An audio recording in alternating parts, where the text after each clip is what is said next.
Hello friend, मैं स्मृति ऐश्वर्या आप सभी का स्वागत करती हूं आपके अपने यूट्यूब चैनल स्टडी विद स्मृति में। आइए शुरू करते हैं आज की क्लास। आज की क्लास में मैं आप लोगों को अर्थव्यवस्था विषय से मुख्य परीक्षा के लिए एक प्रश्न का उत्तर कराने वाली हूं। ये बहुत ज़्यादा इंपॉर्टेंट हो जाता है उन सारे स्टूडेंट के लिए जो जेपीएससी की तैयारियों में लगे हैं। चूंकि आज का जो टॉपिक मैंने लिया है ये प्रारंभिक परीक्षा और मुख्य परीक्षा दोनों के लिए कॉमन टॉपिक है। तो सबसे पहले हम लोग सिलेबस की बात करते हैं। प्रारंभिक परीक्षा के सिलेबस में यह दिया हुआ है कि झारखंड की औद्योगिक नीति, विस्थापन और पुनर्वास नीति, यहाँ से प्रश्न पूछे जाएंगे। वहीं मुख्य परीक्षा के अगर सिलेबस को देखा जाए तो मुख्य परीक्षा के जो प्रश्न पत्र 5 है उसमें यह दिया हुआ है कि भूमि सुधार और कृषक संबंध, जनजातीय भूमि हस्तांतरण, लोगों का विकास जन्य विस्थापन, इसका प्रभाव और इसके नीतिगत उपाय, यहाँ से प्रश्न जो है वो पूछे जाएंगे। तो आज की क्लास में जो मैंने प्रश्न लिया है वो प्रश्न है, झारखंड में विकास के क्रम में होने वाले जनजातीय भूमि हस्तांतरण से उत्पन्न विस्थापन जन्य समस्याओं का वर्णन करते हुए इसके नीतिगत उपायों का वर्णन करें। तो चूंकि झारखंड में खनिज संसाधन की बहुलता है, इस कारण से उद्योग धंधों की स्थापना बहुत आयत मात्रा में हुई है। इसके साथ साथ अन्य परियोजनाएं भी चलाई जा रही हैं, जैसे सिंचाई संबंधित परियोजनाएं हैं या तो कोई ताप विद्युत केंद्र हो गया या फिर खनन के भी कार्य जो हैं वो यहाँ किए जाते हैं। तो इन सभी कार्यों के लिए जनजातियों के भूमि का हस्तांतरण होता है, उनके भूमि को लिया जाता है, उनके भूमि का अधिग्रहण किया जाता है। तो इस भूमि अधिग्रहण से या हस्तांतरण से जो एक विस्थापन से संबंधित जो समस्या निकल कर आती है, तो इस समस्या का वर्णन करना है और इस समस्या का वर्णन करते हुए इसके समाधान को भी बताना है। क्या नीतिगत उपाय किए गए हैं इसके लिए, इसके समाधान के लिए, वो उसकी जिक्र करनी है। इस प्रश्न का उत्तर लेकर मैंने इसके 3 भाग किए हैं। पहले भाग मैंने भूमिका का बनाया है, उसमें मैंने आपको थोड़ा बहुत औद्योगिकीकरण और विकास के बारे में बताते हुए ये बताया कि जो जनजाति हैं वो कैसे प्रभावित होते हैं और उनको किस तरीके से हक मिलना चाहिए, इसके बारे में मैंने आपको भूमिका में बताया है।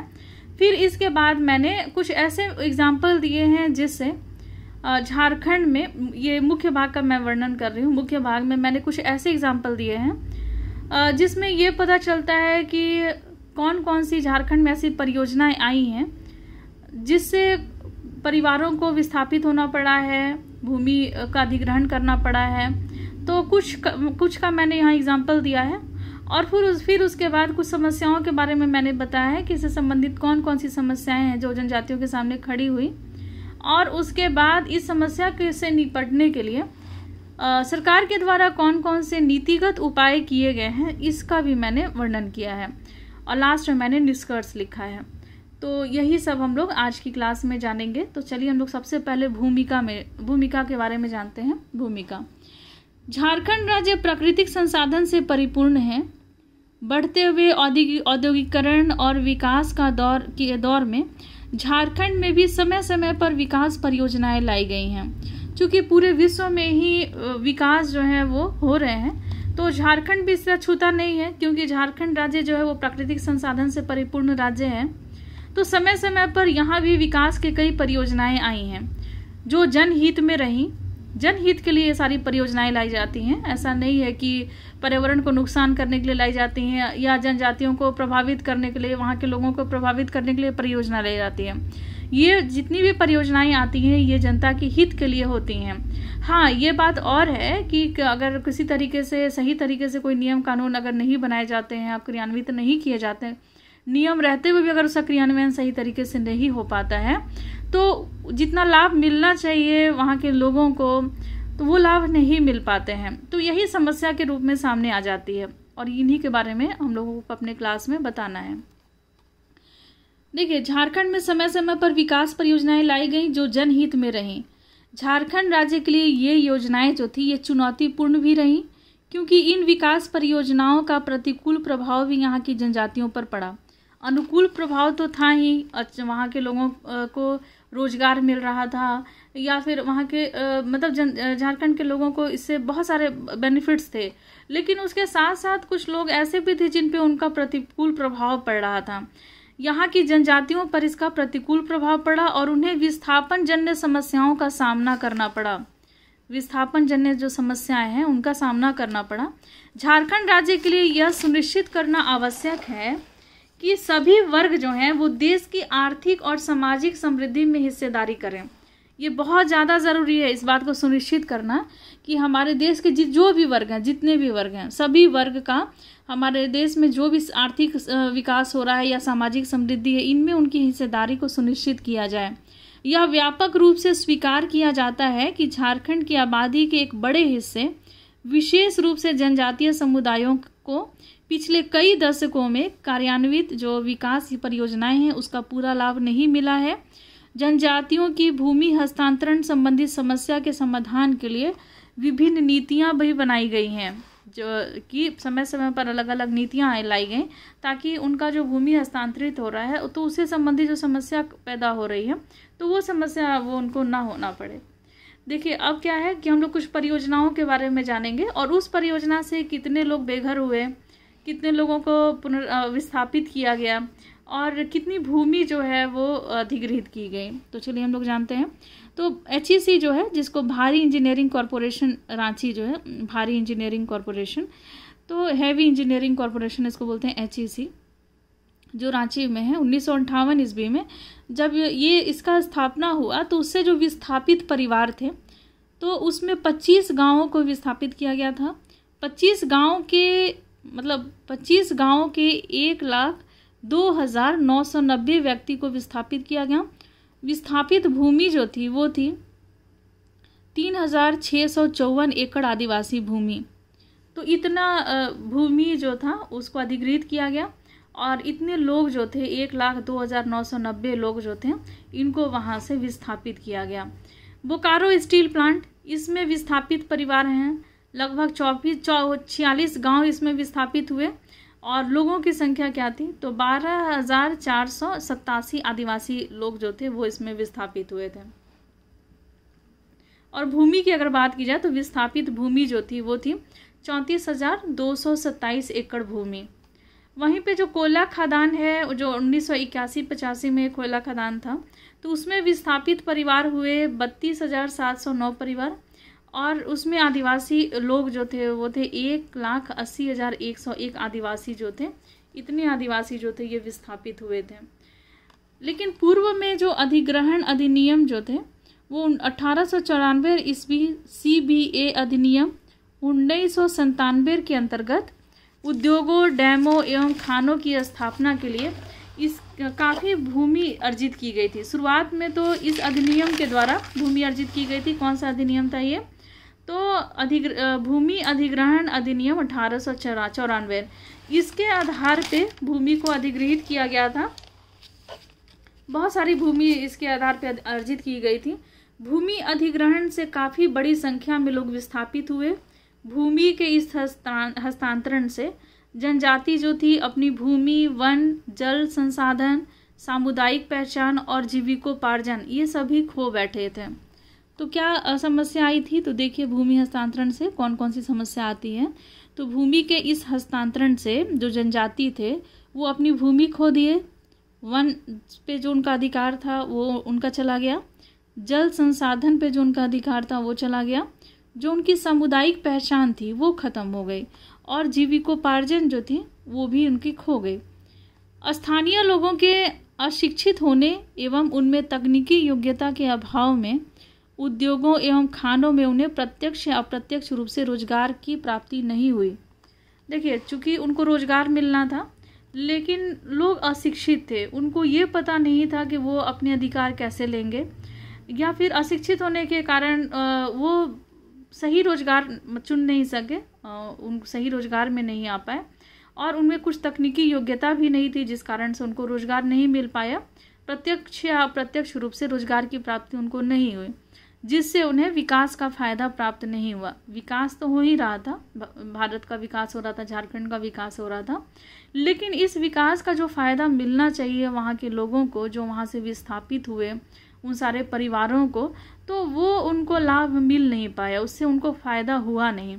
तो इस प्रकार भूमि हस्तांतरण और इससे जो विस्थापन जनित हुई, जो जन्म लिया, उसकी समस्या के समाधान के लिए पुनर्स्थापन और पुनर्वास नीति 2008 बनाया गया। तो जो परियोजना आ रही है, क्योंकि परियोजना में भी बाधा उपस्थित नहीं होनी चाहिए, नहीं तो विकास का जो क्रम है वो रुक जाएगा। तो ये परियोजना तभी सार्थक हो सकती है या सही तरीके से चलाई जा सकती है जब उससे हर वर्ग के लोग संतुष्ट हों। ऐसा नहीं है कि वहाँ से अगर किसी को हटाया जा रहा है या जिनकी भूमि ली जा रही है वो असंतुष्ट हों, उनको सारा फायदा मिल नहीं पा रहा जो उनको मिलना चाहिए। तो इससे क्या होता है कि वो विद्रोही हो जाते हैं, वो विद्रोह करने लगते हैं। कई परियोजनाएं जो हैं इससे अधर में भी लटक गई हैं। तो जो मानक तय किए जा रहे हैं कम से कम उसको तो फुलफिल करना ही होगा। तो एक नीति बनाया गया, पुनर्स्थापन और पुनर्वास नीति 2008, जिसका प्रमुख उद्देश्य और कुछ प्रमुख प्रावधान जो हैं वो निम्न है। तो मैंने इसे डायग्राम के माध्यम से यहाँ बनाया है।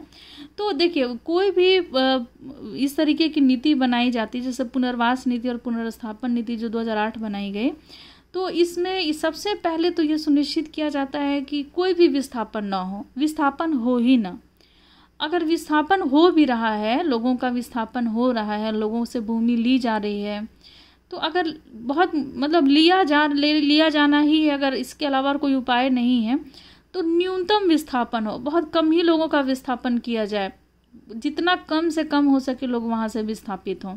तो सबसे पहला उद्देश्य तो ये होता है इस नीति का कि या तो विस्थापन हो ही ना, अगर होता भी है तो न्यूनतम हो। आगे हम लोग इसको डिटेल में जानेंगे। यहाँ तो मैं सिर्फ डायग्राम के माध्यम से आपको बता रही हूँ, ताकि आगे पढ़ाने वाली हूँ वो अच्छे से समझ में आ जाए। फिर पुनर्वास पैकेज सुनिश्चित किया जाए, जो वहाँ से लोगों को विस्थापित किया जा रहा है तो उसके लिए पैकेज सही तरीके से उनको पैसा मिलना चाहिए। प्रभावित परिवारों की सुरक्षा के लिए संवेदनशीलता के साथ कार्रवाई की जाए।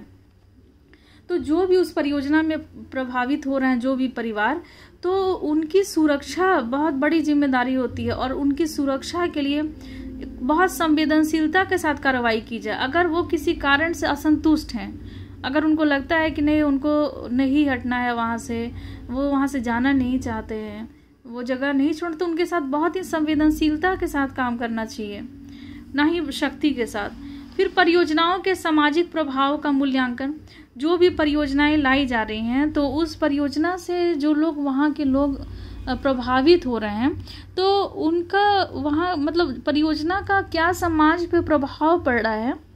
अगर कोई परियोजना आ रही है, अगर वहाँ जहाँ पर परियोजना लाई जा रही है, अगर वहाँ बहुत ही ज़्यादा सेंसिटिव वो क्षेत्र है, परियोजना का लाभ जितना नहीं मिलेगा उससे कई गुना ज़्यादा अगर हानि हो जाती है, तो ऐसी परियोजना लाने से क्या लाभ है। तो इसीलिए परियोजना का सामाजिक प्रभाव का मूल्यांकन बहुत ज़्यादा ज़रूरी हो जाता है।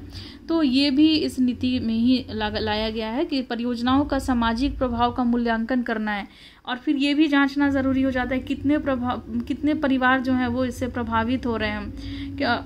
फिर पुनर्स्थापन तथा पुनर्वास प्रशासक तथा आयुक्त की नियुक्ति, और इन सभी के जांच के लिए, निरीक्षण के लिए, इनके परीक्षण के लिए या सही तरीके से इसको कार्य रूप दिया जाए, इसके लिए पुनर्स्थापन तथा पुनर्वास प्रशासक तथा आयुक्त की नियुक्ति की जाती है। फिर अगर इनसे संबंधित अगर किसी भी व्यक्ति को, प्रभावित व्यक्ति को अगर कोई समस्या है, अगर उनको कुछ समझ में नहीं आ रहा है कि उनको कौन कौन से लाभ मिलेंगे, या फिर उनकी कोई समस्या है अपनी, तो उसके लिए शिकायत निवारण तंत्र की भी स्थापना की गई है। तो ये सभी पुनर्स्थापन और पुनर्वास नीति 2008 में वर्णन है इसका। चूँकि आप लोगों को मैं क्वेश्चन का आंसर करा रही हूँ, तो बहुत ही संक्षिप्त तरीके से मैं नीतिगत उपायों को मुझे बताना है, ठीक है ना। जो नीतिगत उपाय हैं मुझे वो बताना है। तो इसका उद्देश्य हम लोग जानेंगे क्या है। पुनर्स्थापन और पुनर्वास नीति 2008 का उद्देश्य, जहां तक संभव हो न्यूनतम विस्थापन करना, विस्थापन न करना अथवा कम से कम विस्थापन करने के विकल्पों को बढ़ावा देना।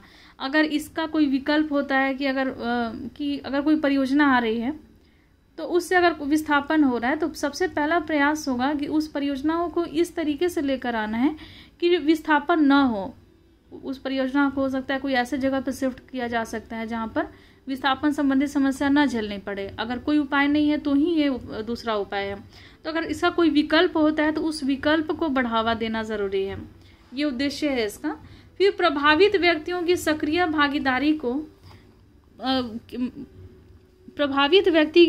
भागीदारी के पर्याप्त पुनर्वास पैकेज सुनिश्चित करना। तो जो प्रभावित व्यक्ति हैं उनके लिए पर्याप्त पुनर्वास पैकेज को सुनिश्चित करना तथा पुनर्वास प्रक्रिया का तेजी से क्रियान्वयन करना। ऐसा नहीं कि बहुत धीमी गति से उनको, वो पहले विस्थापित जो परिवार हैं उनको लाभ जो है तुरंत मिले, सही बहुत तेज़ी से इसका कार्यान्वयन हो, उनको पैकेज जो है, जो पुनर्वास पैकेज जो दिया जा रहा है वो भी उनको तुरंत मिले, या फिर अगर उनको कोई रोजगार में लगाया जा रहा है तो वो तुरंत, ये सारे कार्य तुरंत होने चाहिए। ऐसा नहीं कि कई वर्षों के लिए इसको छोड़ देना चाहिए, तो फिर दुख तो वही रह जाएगा। समाज में कमजोर वर्गों, विशेष रूप से अनुसूचित जातियों तथा अनुसूचित जनजातियों के सदस्यों के अधिकारों की सुरक्षा करना तथा उनके उपचार के संबंध में ध्यानपूर्वक तथा संवेदनशीलता के साथ कार्रवाई की जाए, पर विशेष ध्यान रखने को सुनिश्चित किया जाए। फिर प्रभावित परिवारों को बेहतर जीवन स्तर उपलब्ध कराने तथा सतत रूप से आय मुहैया कराने हेतु संयुक्त प्रयास करना। तो जो भी प्रभावित परिवार हैं उनको एक अच्छा जीवन स्तर उपलब्ध कराया जाए, जहाँ पर उनको रखा जा रहा है, जिन पुनर्वास क्षेत्र में जहाँ पर उनको रखा जा रहा है विस्थापितों को, तो वहाँ पर उनको अच्छी जीवन स्तर को उपलब्ध कराना, पीने के लिए जल अच्छा सुनिश्चित करना, भोजन उनको सही तरीके से मिल रहा हो, साफ सुथरा जगह हो, तो सही जगह बेहतर जीवन स्तर उनको उपलब्ध कराना। फिर आय मुहैया कराना, पुनर्वास कार्यों को विकास योजनाओं तथा कार्यान्वयन प्रकृति के साथ एकीकृत करना। फिर जहाँ तक विस्थापन भूमि अर्जन के कारण होता है वहाँ पर अर्जनकारी निकाय तथा प्रभावित परिवारों के बीच में आपसी सहयोग के जरिए सौहार्दपूर्ण संबंध स्थापित करना। यदि कोई फैक्ट्री आ रही है तो उस फैक्ट्री के जो जिसके द्वारा वहाँ पर कोई परियोजना चलाई जा रही है, उस कंपनी के द्वारा, या कोई कंपनी आ रही है कोई उद्योग स्थापित करने, या कोई परियोजना चलाई जा रही है, तो उस कंपनी के द्वारा, उस कंपनी का और उन लोगों के द्वारा जो वहाँ पर विस्थापित हैं, विस्थापित होने वाले हैं, जो प्रभावित होने वाले हैं, तो इनके बीच में एक अच्छा संबंध स्थापित करना ताकि इनको भी सही लाभ हो और इनकी भी जो अपनी योजना है वो प्रभावित ना हो, तो दोनों को लाभ मिले, दोनों एक साथ समन्वय के साथ कार्य करें, तभी कोई परियोजना जो है सही तरीके से सुचारू रूप से चल सकती है और वो अपना कार्य रूप जो है वो उसमें आ सकती है। जब कोई नई परियोजना शुरू की जाती है अथवा किसी विद्यमान परियोजना का विस्तार किया जाता है, जिस कारण से किसी क्षेत्र में सामूहिक रूप से 100 अथवा अधिक परिवारों का अनैच्छिक विस्थापन होता है, तो प्रशासन इस अनैच्छिक विस्थापन का सामाजिक प्रभाव का मूल्यांकन करेगा। अब देखिए, ये जो प्रशासन है उसके क्या कार्य हैं, तो अगर कोई परियोजना आती है, तो परियोजना अगर कोई आई तो उस परियोजना में अगर उसको परियोजना का विस्तार किया जा रहा है और इस विस्तार के क्रम में अगर 100 या 100 से अधिक परिवारों का अनैच्छिक विस्थापन हो रहा है, यानी कि उनको इच्छा नहीं है वहाँ से हटने का, अनैच्छिक रूप से उनका विस्थापन हो रहा है, तो अनैच्छिक विस्थापन का जो सामाजिक प्रभाव पड़ेगा, क्योंकि वहाँ के लोग नहीं चाहते हैं वहाँ से हटना, तो अगर इसका कोई समाज के ऊपर प्रभाव पड़ता है तो उस प्रभाव का मूल्यांकन करना प्रशासन की जिम्मेदारी है। सामाजिक प्रभाव का मूल्यांकन करते समय प्रशासन जो है इस बात का ध्यान रखेगा कि परियोजना का परंपरागत जनजातीय संस्थानों के साथ साथ आदिम जनजाति एवं अनुसूचित जनजाति की संस्कृति एवं परंपरा पर क्या प्रभाव पड़ेगा। और अगर कोई परियोजना लाई गई है और उसके द्वारा वहाँ के जो आदिम जनजातियाँ हैं, अनुसूचित जनजातियाँ हैं, उनके अगर संस्कृति पे क्या प्रभाव पड़ रहा है, उनकी परंपरा पर क्या प्रभाव पड़ा है, इन सबको ही जांचना प्रशासन का काम है। साथ ही परियोजना का पर्यावरण पर पड़ने वाला प्रभाव का भी मूल्यांकन किया जाएगा, और पर्यावरण पर भी अगर इस परियोजना का कोई प्रभाव पड़ रहा है तो उसका भी मूल्यांकन किया जाएगा। पर्यावरणीय प्रभाव तथा सामाजिक प्रभाव का मूल्यांकन दोनों की जन सुनवाई के लिए 30 दिनों के अंदर इसको पूरा कर लिया जाएगा। पुनर्स्थापन तथा पुनर्वास प्रशासक तथा आयुक्त की नियुक्ति की जाएगी, जो प्रभावित परिवारों के पुनर्वास के लिए सभी प्रभावी उपाय करेंगे। तो पुनर्वास प्रशासक और आयुक्त की नियुक्ति की जाएगी, जो ये क्या करेंगे, तो ये जो प्रभावित परिवार हैं उनका जो पुनर्वास होगा उसके लिए एक प्रभावी उपाय करेंगे, ठीक है ना। इनका निरीक्षण करना, परीक्षण करना, सही तरीके से ये कार्य रूप में हो रहा है कि नहीं, वो सब जांचना इन लोगों का काम होगा। इसका भी मैं क्लास लूँगी बहुत ही जल्द, और मैंने इसके पहले इसके क्लास ले चुके हैं, तो मैं इसके वीडियो आप लोगों को शेयर कर दूँगी, इसके नोट्स मैं आप लोगों को शेयर कर दूँगी। डिस्क्रिप्शन बॉक्स में उसके जो वीडियोस हैं, जो क्योंकि मैंने इसके पहले पुनर्स्थापन के बारे में मैंने पढ़ाया है मुख्य परीक्षा के लिए, उसके वीडियोस मैं डिस्क्रिप्शन बॉक्स में शेयर कर दूँगी। आप लोग वहाँ जा कर के उसके क्लासेस आप देख लेंगे। काफ़ी डिटेल में मैंने इन सारी नीतियों को बताया है, और फिर इनके जो कर्तव्य हैं, जो प्रशासक, जो पुनर्वास प्रशासक और आयुक्त हैं, इनके कर्तव्यों को भी मैंने पढ़ाया है। फिर निष्कर्ष में मैंने लिखा है, अतः यह कहा जा सकता है कि झारखंड में जनजातियों के विकास के लिए भूमि हस्तांतरण से जन्मी विस्थापन संबंधित समस्या से निदान दिलाने के लिए सरकार के द्वारा पुनर्स्थापन एवं पुनर्वास नीति 2008 लाई गई। सफलतापूर्वक क्रियान्वयन ही समस्या का हल है। नीति तो बहुत सारी आती हैं जाती हैं, लेकिन इसका क्रियान्वयन किस तरीके से हो रहा है ये देखना बहुत ही ज़रूरी है, क्योंकि यही समस्या का बहुत बड़ा कारण होता है। क्योंकि हमारी जो भूली भाली जनजाति जो परिवार जो हैं, जनजाति लोग हैं, तो बहुत बार ऐसा होता है इनमें शिक्षा की अगर कहीं कमी होती है, तो इन सारी परियोजनाओं से संबंधित जो विस्थापन संबंधित जो नियम लाए जाते हैं, तो उनको वो समझ नहीं पाते हैं, जिस कारण से उनको लाभ मिल नहीं पाता है। नियम तो बनते ही हैं, लेकिन उन तक लाभ भी पहुंचाना ये बहुत बड़ी चुनौती है, और इसी चुनौती को पूरा करना है तो ये सरकार के ऊपर बहुत बड़ी जिम्मेदारी हो जाती है कि इन चुनौतियों से वो निपटे और जन जन तक उनको वो सारे लाभ पहुंचाए जिनके वो हकदार होते हैं। और विस्थापन से संबंधित समस्या जो है वो विकास के मार्ग में कोई बाधा उपस्थित ना करे, और विकास भी वैसा ही हो जिससे लोग प्रभावित ना हो, और फिर यहाँ का पर्यावरण प्रभावित ना हो। और अगर लोग प्रभावित होंगे, पर्यावरण प्रभावित होंगे, तो परियोजनाएं जो है अधर में लटकेंगी। तो आज की क्लास में बस इतना ही। मिलते हैं नेक्स्ट क्लास में। लेते हैं आपसे विदा। धन्यवाद।